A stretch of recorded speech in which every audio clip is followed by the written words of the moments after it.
அந்த அனுபவத்தை மனிதன் கொள்முதல் செய்த பின்னாலேதான் ஆண்டவன் கூட காட்சி அளிப்பான் என்பதற்காகவே அந்த கதையை சொன்னார்கள். கண் இது கண்ணாடி என்று சொல்லிவிட்டால் கால் அதை மிதிக்கப் போவதில்லை. காலதை மிதித்து செப்டிக்கான பின்னாலேதான் அது கண்ணாடி என்று தெரிந்தால் கண்ணாடிக்கும் காலுக்கும் உள்ள பாந்தம் என்ன என்பதாவது புரியும்.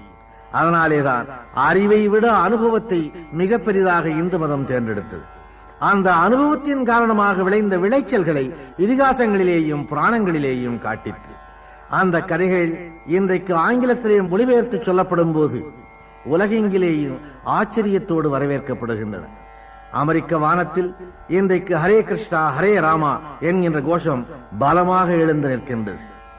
விரக்தி அடைந்து வேதனை அடைந்து வாழுகின்ற அளவுக்கு வாழ்ந்து பார்த்து இனி வாழ்வதற்கு எதுவுமே இல்லை என்று தெரிந்த பிற்பாடு அவன் கடைசியாக அடையப் போகின்ற புகலிடம், அடைந்து விட்ட புகலிடம் ஹரே